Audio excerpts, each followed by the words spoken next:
Hi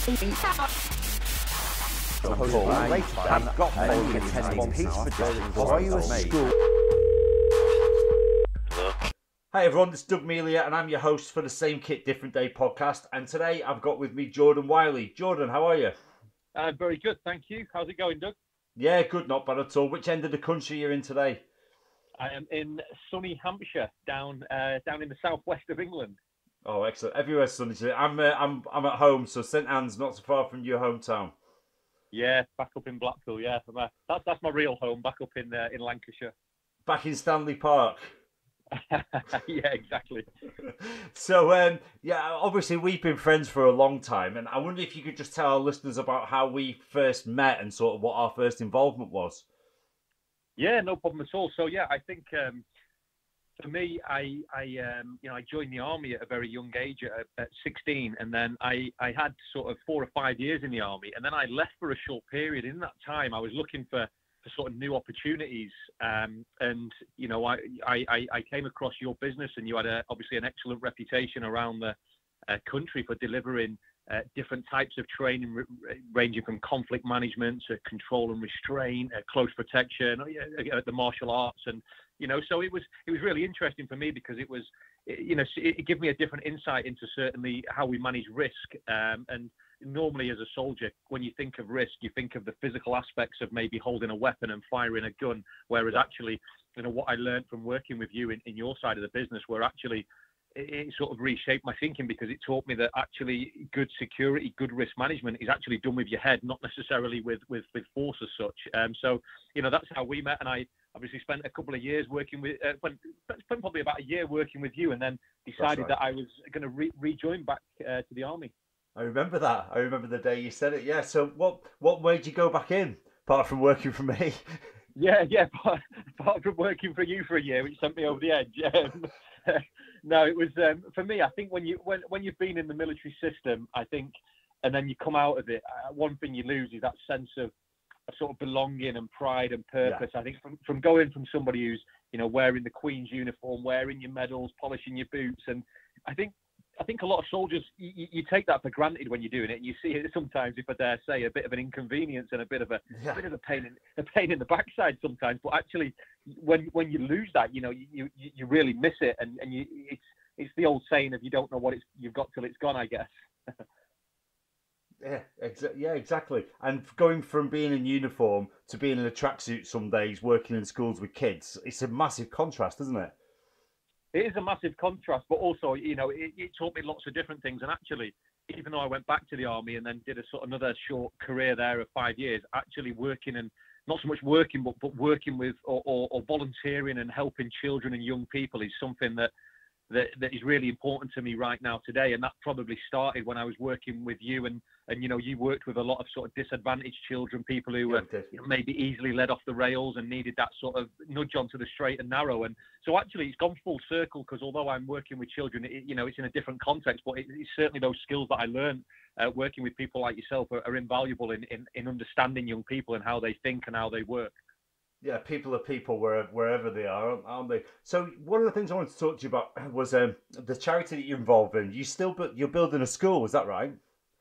Yeah, so we volunteer. I'm a volunteer trustee, and we're trying to build a school for children on the Horn of Africa in a little country called Djibouti, which has got lots of refugees there that have been displaced by the war in Yemen and the conflict in Somalia. So I think as a former soldier, when you've seen the sort of hardships that children face firsthand, it gives you a real perspective on life. And I go into schools in the UK and I try to share the journey of these children overseas and try to almost sort of embed a sense of gratitude, because even though, we might not have the greatest lives, we have a lot better lives than most people, and so do our children. Yeah, the lockdowns brought a lot of that about. I think that's a really good way of explaining to the kids sort of just where on the scale what we're going through sits when you compare it to some of the war-torn countries and the childhoods that these other kids are having. Yeah, absolutely. I couldn't agree more. I'm just been working on a document, ironically, before we started this podcast, and I'm looking at how COVID-19 is affecting the children and the sort of populations in Somalia and Djibouti, and And it just made me think that, we're worrying about this, but actually they're still in the middle of a war zone with bombs being dropped every day, and they're still having to worry about the thing that we think is the most important thing in the world, this COVID-19. So it does give you perspective on life, and we're sat at home, most of us, with our loved ones. We're getting 3 meals a day still, and even though we've had a lot of instability with jobs and we don't know what's coming next, we're still better off than probably about 90% of the world. Yeah, exactly. So we had a conference lined up, and although the idea of my podcast is to interview people around the use of the kit, and that's where the sort of same kit different day came from, it became a bit ironic that it is like the same shit different day for everyone stuck in lockdown now. Yeah. So I've been speaking to a lot of people that were lined up to speak at our conference. So just to sort of pull it back in, one of the things I wanted you to talk about at the conference was what your memories are of when you were in the military and you had to work with detainees, because the conference was going to be about use of force, and we had a lot of different specialists. And I always wanted to speak to someone around the military aspects of detention, containment, and even possibly interrogation. Yeah, so it was, it's a long time ago, but it was actually 15 years ago this week. Oh, right. That I was. Yeah, 15 years ago this week. So tragically, actually, the only reason I remember that is because we lost a very good friend of ours on the 29th of May, and we've just been talking to some of the guys who were sort of on patrol when this particular incident happened which is next Friday. We lost Corporal Brackenbury, who was a young 21-year-old lad from Yorkshire, from a place called Goole, and he was a great friend of ours. So yeah, it's ironic, but yeah, 15 years ago right now, literally, I was sat in Iraq in a place called Al-Amara in the Maysan province, which is on the Iraq-Iran border, and it was. People may not remember the name Al-Amara, but they will know. A lot of people remember some of the battles that took place there, because, for example, the Victoria Cross and lots of military crosses were given out in 2004 from the incidents that took place in Al-Amara. You may remember the 6th Royal Military Police that was slaughtered in 2003. That was just south of Al-Amara. So there was a lot of activity in Al-Amara. It was a pretty brutal place 15, 16 years ago today. And you know what? Yeah, the role that I got sent out there to do, which was not my sort of primary role in the army, but I volunteered for doing some courses, and I ended up working in intelligence. And my role was an intelligence operator, and I was there to. My primary role on that tour was to collate intelligence, gather information, process it, and then disseminate it to sort of senior commanders, tactical decision makers. Yeah. But one of my secondary roles, I trained at the Defence Intelligence Centre in a place called Chicksands in Bedfordshire, and I was trained as what they call a prisoner handler and a tactical questioner, which meant essentially that when we would capture prisoners or suspected terrorists who were responsible for making things like the improvised explosive devices or snipers taking shots at British patrols, when we caught these people, then we sort of put them through a process, and we would have to detain them. We would have to then take them into a sort of detention centre, which would be part of our army camp, a military camp, and then. We would often, because unless we would have interpreters with us, we would also, what was interesting at the time, I always remember thinking, is we would have a human rights sort of neutral sort of expert with us who'd be there. It was interesting for me, because even though these were normally, the people that I was dealing with were normally, people who were known terrorists, they were bad people, they'd had the blood of British or coalition, they had blood on their hands of good people. And so for me, I always remember it being really tough, because, we were obviously ethical and we had to do everything as we were guided and by the rules and regulations, although there were lots of stories in Iraq, as made the mainstream media, of things like torture and abuse of prisoners from Americans and British. I don't know. A lot of those photographs were fake, though, I would like to add. Yeah, absolutely. And that was one of the challenges at the time. I remember the backlash of that, because I think it was, I can't remember the newspaper, but it was obviously what Piers Morgan was responsible for at the time. He published these papers, News of the World or the Mirror or something like that, and it was all fabricated photos of coalition forces that didn't actually happen. And the problem for us on the ground, because that was exactly in 2005 actually, and what happened was that people started attacking more patrols in response to what they thought were real photographs, and the political implications were huge at the time, and I have no doubt and that people probably got injured, perhaps even got killed as a result of the actions of those newspapers that published those photos. It was pretty tragic, really, but Yeah, but our job was to process prisoners, so we would bring them in, you know, and we would put them in a room. But I always, as I say, I always remember the irony for me was that we always had somebody watching over us, and sometimes I felt that we even, you know, dare I say, even treated the prisoners better than some of the soldiers were getting treated in our own camp in terms of, you know, Yeah. we had to give them water every hour, we had to feed them when they were hungry. You know, we couldn't just go and get food and water if we were hungry, but yet we would have to be giving them anything they wanted. And I always remember thinking this is crazy, because these are people who are murderers, really. So Yeah. you know, not that I was an expert in detainee handling, but I'd done a course for probably 3 or 4 weeks before I went there. And but yeah, it was tactical questioning, really, to try and extract information from these people. You know, we weren't allowed to do any of the things that you see in the movies, putting them in stress positions or waterboarding or any of these sort of things that you might see on films. It certainly wasn't my experience of being a detainee handler. So that's great. It's great to hear that perspective, because all we have is what's out there from the mainstream media. And like you say, there's blood on the mainstream media's hands almost from causing the further attacks to happen. Now, the human rights. I'm a member of the International Correction and Prisons Association, and just I like reading about the different perspectives. And one of the things I always come back to is this idea of correcting people and treating people. But from a military point of view, it's not about that. Like you said, it's about gathering intelligence and information from these people. And there's a lot to be said that if you treat anyone really badly, they'll tell you what you want anyway. They'll probably make something up to get out of the situation. Yeah, I think so. I think absolutely. I think, you know, if not that I've ever experienced it or seen it, but absolutely, if you're going to torture somebody, if you're going to hurt somebody and cause them physical harm, they will tell you whatever you want to hear.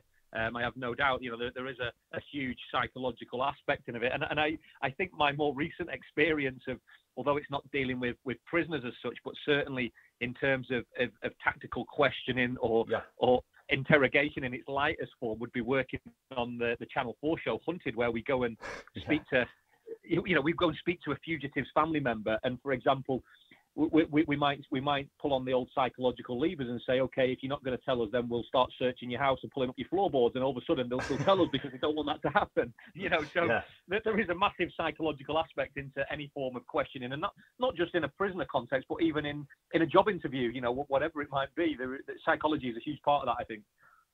Definitely, yeah. So, what have you learned from working on Channel 4 Hunted? Has it been enjoyable?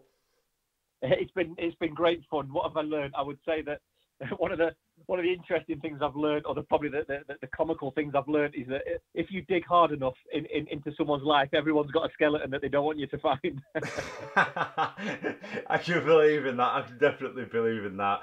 I mean, and those skeletons do come out every now and again. I know I'm quite active on social media. And we had a chat recently about sort of dealing with trolls and dealing with people who don't like that people have climbed and done well for themselves and things like that. And one of the best things you sort of said to me was, if a troll calls you out on something, then just say to them either yes or no, and just answer them, rather than sort of panicking about it, hiding about it, and letting it eat you up inside. Yeah, absolutely. I think it's something that I learned from somebody who shared advice with me. And actually, you know, whether it's a bully or a troll online, but certainly in the social media context, if somebody wants to try and call you out because you've made a mistake, you know, that they feel powerful and they feel that they've got some kind of hold over you. And the moment that the only way you can take that away is by acknowledging it. And actually, when you acknowledge it and say, do you know what, I made a mistake, and I'll own my mistake, and I'll hold my hand up, I'm not perfect. And straight away, you've removed the power from them, because they've got nothing on you anymore. You publicly acknowledge what you've done wrong. And yeah, you know, it might be embarrassing for the short term, but actually, I think you gain a lot more respect for having the integrity to own up when you've done something wrong, or you know, been said the wrong thing, or tweeted something that's inappropriate. You know, we all make mistakes, and that's the only way we learn, I think.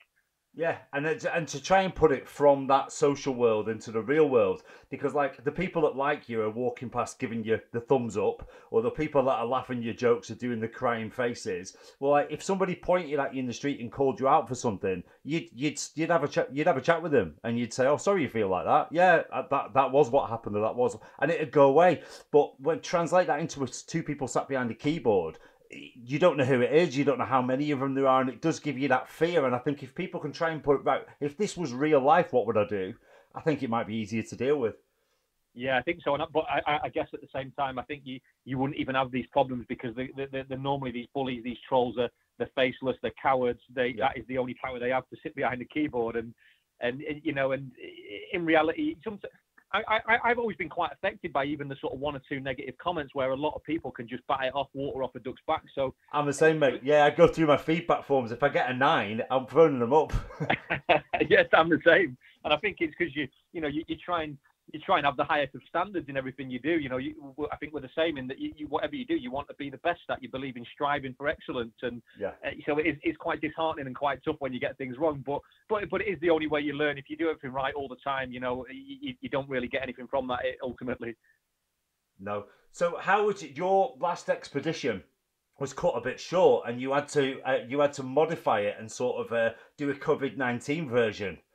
Yeah. So this year I'm doing an expedition, an adventure called Running Dangerously, the Polar Edition, which transpires from an expedition I did 2 years ago, which was the initial original Running Dangerously, which was to run sort of long distance endurance races in Iraq, Afghanistan, and Somalia. And yeah, the next one or the current one is the polar version. So my challenge was to run a marathon in the 10 coldest places on Earth. So it started really well. In January, I went to Siberia in Russia, and then I went to the Yukon in Canada, Alaska in the USA, and went to Iceland. And then I was literally on my way to the North Pole, to the top of the Earth. And then, the COVID-19 sort of pandemic struck, and I was literally in a taxi, and we had to turn around, and that was it. We were going into lockdown. So I had a couple of days before the sort of the full lockdown, you can't leave your house, started. So I remember you were quite innovative, weren't you? Yeah, try to be creative, innovative, and I think that's one of the important things when you're fundraising. You know, with respect to everyone, but a lot of people have climbed a mountain, jumped out of a plane, or ran a marathon. So you have to do things differently if you want to get that media attention. You want to generate the donors, the sponsors. So I always try to sort of think outside the box when it's fundraising wise. And so I spoke to a few friends, and I was offered a cryo chamber, so a sort of an ice chamber in Poole. In Dorset, and we stuck a treadmill in there, and we ran the first ever marathon on a treadmill in a cryo chamber. So it actually wasn't physically as tough as probably the marathons, but I think psychologically to run in a little box on a treadmill, with a little window to see through was quite tough. It took a lot longer than probably a normal marathon. It took 6 or 7 hours, and the treadmill was freezing up with the cold temperature. We got it down to minus 100 for the last kilometre, so it was pretty chilly in there. That's excellent. So what's next? What's next on your agenda then? So at the moment, a lot of, I faced a lot of the challenges like everyone else. So all my filming this year, I was quite disappointing, but I'm still healthy, I'm still alive. But I had 2 documentaries going out on that was going to be filmed for Sky before the end of the year, which have now been cancelled with no future date, which is tragic for me. But Hunted, 2 series of Hunted we were supposed to film as well this summer. That's cancelled until next year. So I've got a lot of spare time on my hands. I'm going to hopefully head to, as soon as we can fly again, I'm going to head out and pick up the next 5 legs of the running. So I still will go to the North Pole at some point. I'm booked in to go to Antarctica in December, Greenland in October. But I guess we're just going to wait and see of what pans out. But like everyone else, though, I think you've got to stay positive, but also I think where there's crisis, there are always opportunities, and we've all embraced in this virtual world, the podcasting, the Zoom call. So I'm keeping my radar up for new things all the time and trying to stay positive. Yeah, so we've moved a lot of our stuff online, and obviously the actual face-to-face teaching of physical intervention just isn't something that can go now. And I've had a lot of people request. I had one this morning where someone said, "Oh, you can come and teach us, just wear a mask and gloves." So like I was trying to get across to him that masks and gloves aren't some magical mythical thing that protects you. There's got to be a risk assessment and a reason for you actually doing it. And I think everyone's geared up to getting back into things, and we're having to make a decision to say, okay, well, yeah, we could probably work our way around the guidance, and we could probably get in a classroom with you. But whilst the sort of death rate, or the R as the government call it, sits where it is, probably the risk of you getting assaulted by not having the physical hands-on training is far less than you actually catching something, spreading something, and killing vulnerable members of the community. So we're having to do a bit of soul searching and say, it's about what we should do, what we ethically should do, not what we're legally allowed to do. I think we've seen that mirrored on the sort of the trips to the beaches and the cars and the people flocking to the countryside as well. Yeah, absolutely. I couldn't agree more. I think yes, yeah, it's about doing the right thing. And I get it, it's very difficult for people as well because it is, it's changing the way we work, it's changing the way families, the dynamics. I speak to a lot of police officers, and we talk about things like protection and control and restraint and the challenges, and things like domestic violence is higher now than it's ever been. With what's going to happen in the lockdown, and I think again when you look at the things that you do, maybe something like workshops or seminars online about this sort of thing as well is interesting because I think we've just got to approach the world and what's going on in a very different way and try to think differently. But there are a whole host of new challenges that this problem has caused outside of the COVID, but as a result of COVID, if that makes sense. Yeah, absolutely. We saw an increase in the use of soft restraints, just where people were using them as an alternative to cuffs, or people were looking at where they're having to hold people for prolonged periods of time rather than having to go hands on. They were in a cuff. So as long as that's risk assessed properly, it's actually been working quite well. Online, it's been quite good because the correctional facilities we support overseas and the forensic hospitals, there's no chance of us getting to Australia anytime soon. So we've put sort of an information exchange online, which we talked about a couple of years ago, and we just said it's not as good as face to face. So we just got a reciprocal agreement now that the trainers over there do some teaching. They send us the video footage for us to assess, and then we can send it back. And it's a reasonable adjustment. Some people might say, oh, you can't learn that way, but what I'd say is, what choice have we got? People need this training. We had an order of 150 kits from Holland the other day. I'm not about to send stuff to people to use in the likes of detention centres or places because, like you say, you've got the scrutiny of people there for human rights. And if people have got kit or equipment and they don't know how to use it properly, that's when it should be scrutinised. So for us, we've moved a lot of our stuff online. And to be honest, I'm quite enjoying the newness of it, if you like. No, absolutely. I think so. Yeah, as you say, definitely. It's all right having the kit and equipment, but knowing how to use it correctly and legally, ethically is paramount. And I think online, I think we're going to see a lot more of it. I think the world will change how the world does business with meetings, conference calls, training, and I think also, like you say, people are videoing it, so it can be after action reviewed. People can still pick it apart and pick up the learning points, the objectives and things. And actually, when I did my I spent quite a long time with Pearson EdXL doing standards verification overseas, and quite often we would use video evidence for a lot to make sure people were meeting the standards. It wasn't uncommon to film a close protection, vehicle drill or whatever it might be. It's perfectly acceptable in any international training standard. Yeah, and a lot of the systems of physical restraint or control and restraint, when it comes down to it in a court when something goes wrong, the court are scrutinising the training manual and they're scrutinising the training videos. So my argument would sort of be, well, if doctors are medically reviewing techniques and courts are making decisions on video evidence, well, why don't we use it? There's so many apps now there's this Facebook portal that follows you around the room, which we've been using. It's been really handy for the mobility of techniques and things. And I think as technology just goes forwards, people are going to be left behind if they're relying on that face to face. And for me, the beauty is I can go back. Whereas if I blink, I might miss some of the techniques. Or if I'm having a particularly long day, I might not be able to properly assess somebody. But if I can scrutinise that video in my own time and that footage, it's got to be more conducive. Absolutely, and I think it's certainly that sort of strategy is used by military, by law enforcement, and before we go on operations, we have to do things like mission rehearsal exercises, and everything will go into after action review. There'll be filming, there'll be footage, there'll be what people said, and that's so we can learn, because as you say, you blink and you've missed something or you forget it, but actually if it's been filmed, you can go and you can pick it to pieces and make sure it doesn't happen again, and also at the same time pick out what you're doing well so we can share those great lessons. So I think people have to be more open-minded because the world's changing, and if you don't change with the times, you're going to get left behind. Yeah, and it's not a high-8 video camera being run around behind a tank anymore. Everybody's got a narrative creating device in the hand. Everybody's got it. And the old sort of saying, if it's not written down, it didn't happen. It might even become, if it's not recorded, did it happen? Because you can write something down, twist it any way you want, but at least if you've got footage or several angles of footage, you can make a better decision. Absolutely. It's quite funny because that's what the producers on Hunted always tell us. If it's not been caught on film, it didn't happen, because you've got to be able to show it to, of course, show it to the yeah, public. No one wants to watch you writing on a screen, do they? But yeah, no, but it's definitely it's the future. I think 100%, and we have to find ways to embrace it and sort of get it as part of our lives, because it's things like these virtual quizzes that I've been in loads of quizzes, loads of news interviews. I've done 5 or 6 Sky News interviews in lockdown, and it's all been through Zoom. And you just think, well, why do I spend all this money travelling to centre of London, £400 or whatever on a train and a hotel, when actually we achieved exactly the same sat from my bedroom or whatever.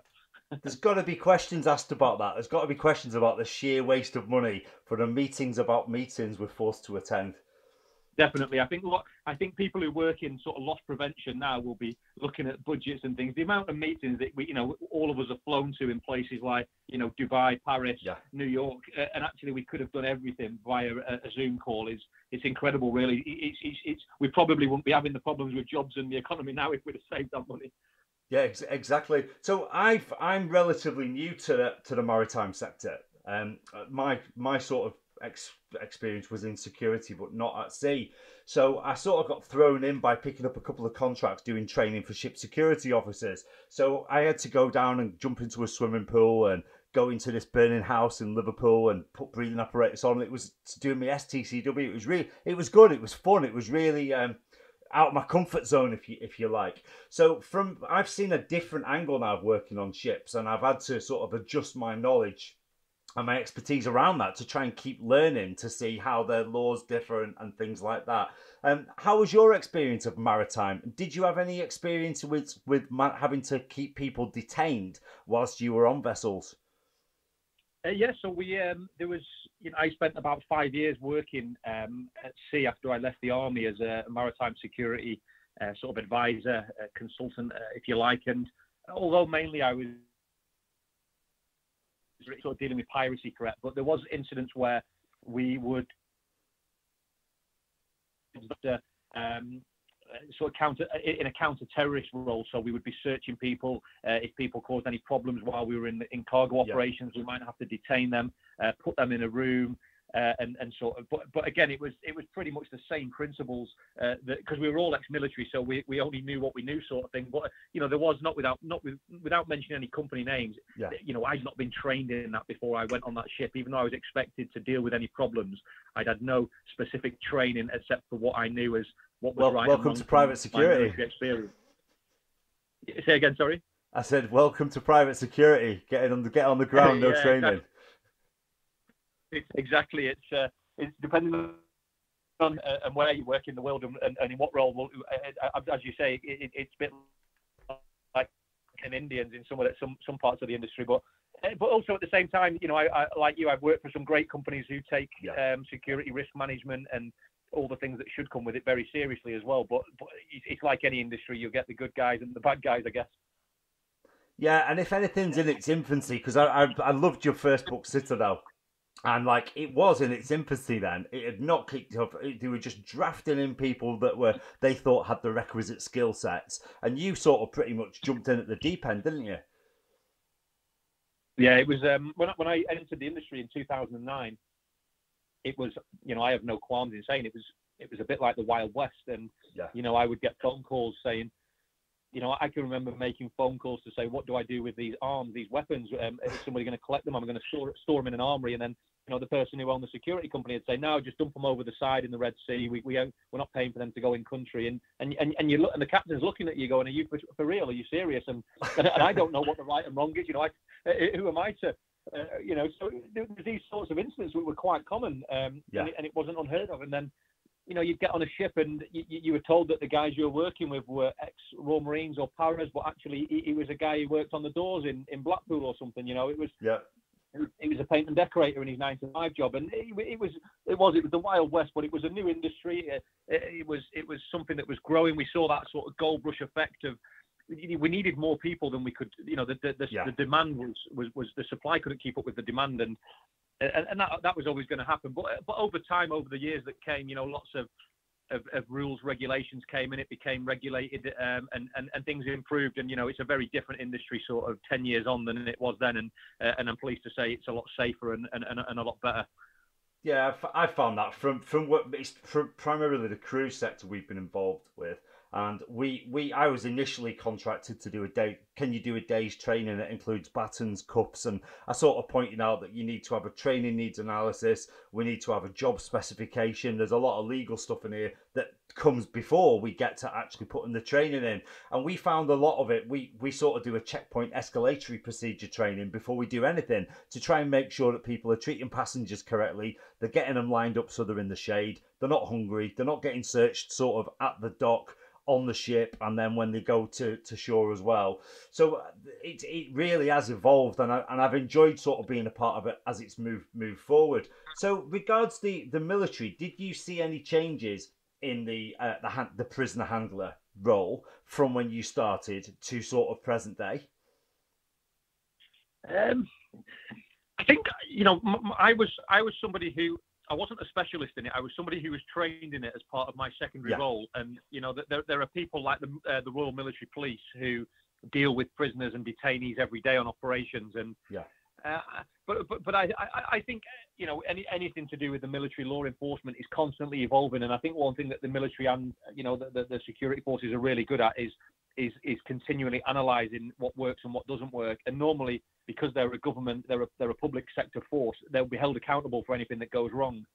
So they have to evolve quite quickly and move quite quickly. But I think in terms of training, the troops that go on operations these days, that they're expected to do what perhaps special forces would have done 20 years ago, whether it's like compound entries, whether it's interrogations, whether the army has advanced so much. And as a young soldier on operations these days, you get a lot of responsibility at a young age. And I don't think you can ever have too much training. And I think it's these extra skills, like how we handle detainees, prisoners, how we treat people. These are all the things that they're almost they're sort of like the soft skills in life, because actually they are what are going to the things like how you handle a relationship or how you handle a prisoner when that's seen by the outside world. If you're at a vehicle checkpoint in Basra or the Helmand province, the way you deal with people that you're arresting will have a direct impact on how the rest of the population see you. Whether you have the morals, the values, and you're carrying all the sort of high standards of the British military, or are you just another rogue militant, like no different than the Taliban or Al Qaeda? And you have to demonstrate through positive action that you're doing the right thing, because I've been fortunate enough to go back to places like Iraq and Afghanistan as a civilian, and they have a very different opinion of me, when I'm not wearing a uniform. And we have to win. As a soldier on the ground, you have to win over the hearts and minds of the people, and the only way you can do that is by treating them with the utmost respect. And whether we like it or not, we have to remain professional, even if they are people who they've got blood on their hands of our colleagues and friends. We have to. If you start treating those people like they treated us, we're no better than them, and we drop down to their level. Yeah, and I think that's really what I wanted to tie in, because you see echoes of that across every single sector. So my first job sort of as a young martial artist, I went on to work the doors, and it was always, those bouncers, they'll throw you down the stairs. And then the bouncers would say, don't let the pigs get involved. They'll beat you up and put you in a cell. And it was always this us and them. And it's never been more clear than in a military situation. There's the goodies and the baddies. But as soon as you start moving away from that and saying, look, these conflicts are caused by a variety of different things, usually money or because of dirty black stuff in the ground that's being dug up. We've got to look at how we treat people, because it's not just about how people feel. It's about safety as well. Because if one person disrespects one, we're having a similar thing with the different US police forces as well. There's the child killers, and they'll cause problems, and there's brutality and things like that. And I think for me, it's not about more restraint training. The emphasis should be more on the de-escalation, and as you say, the soft skills, learning how to talk to people, how to de-escalate people, how to win friends and influence people, basically. No, I couldn't agree more. I think, that, like we said at the start, and something that I learned from you, many years ago, was that, good risk management, good security is done by people with the brain who can think, not by people who got, big muscles or weapons. Yeah. And I think that, I found that in Iraq, Afghanistan, Somalia 2 years ago when I was there, I can honestly say, and I often say to people, that I saw more acts of kindness, humanity, love, compassion than I've ever seen in our own country. And that was from a place that most of our, if I ask somebody, 90% of the UK population, what they know about Iraq or Afghanistan, they would say bombs, bullets, bad people, war, sand conflict. caves. Yeah, but actually, I've got friends there who are kinder, more compassionate than most of the people I know in our own country. So, but again, we have to consider the media factor in that, and that's as a result of being brainwashed by what we see on a TV or in the newspaper often. Yeah, which has never been more prevalent at this moment in time. Yeah, exactly. So cool. The other thing I wanted to talk about before we go, because I really appreciate you giving your time up, was the book that you and your daughter have just put out. Yeah, it's been obviously we tried to be as productive as possible in lockdown, and one of the ways with the homeschooling, we had a project about a year ago, and it was to try and learn every flag and every capital city of the world, and she was a lot better at me than it, to be honest. I'm still struggling, and so we decided that it'd be really good fun to put it into a book and actually share what we did with other children, and then it was good timing that we were in lockdown because people were looking for new ideas, and we sent it off and we got it published, and we had a local charity, the Able Foundation, who deal with mitochondrial disease, and they sponsored a couple of thousand copies for the local NHS workers. So all the NHS and the key workers, all their children got a copy of a free book locally, and then. So it was just a good fun project, and actually, I probably learned as much as my daughter did by doing it, about interesting facts about these weird and wonderful countries of the world. Yeah, I think by doing so, people have often said to me, "Oh, I learned that when I was writing a book, and it sort of never dawned on me." But I think this is the 10th or the 11th podcast I've done since I just thought of it as an idea of something to keep me busy and keep me on the radar whilst I was in lockdown myself. But every person I've spoke to and everything I've done, I really have learned something. I've picked something up new, and I suppose that's what this lockdown's about: just trying to speak to people, find things out, and then see how we can apply them afterwards. Yeah, definitely. I think that, you can either sit at home and you can lie in bed watching your Netflix every day, or you can make it productive and learn something new, pick up a new skill, stay in touch with people, and hopefully then you hit the ground running when we get out of this, and you've made good progress. Because I think if you go downhill and you get into those negative routines, it's a slippery slope and it's very difficult to get out of. And that's why I think, staying active, keeping fit, healthy, and keeping the mind busy is really important in these challenging times. Absolutely, mate. So, what have you got on for the rest of the day? Anything exciting? So tonight tonight I've got an Instagram live for the Army Cadets where I'm interviewing Johnny Mercer, the politician. He's the Veterans Minister. So I'm interviewing him at 7:00, and then at 8:30 I've got a quiz night hosted by Kay Burley from Sky News. We do every Thursday with lots of interesting people, which is good fun. Excellent. Well, Jordan, thanks so much for your time, mate. I'm sure we'll catch up soon, and enjoy the rest of your day. Yeah, thanks for having me on, Doug, and keep up the great work, mate. Thank you. No worries.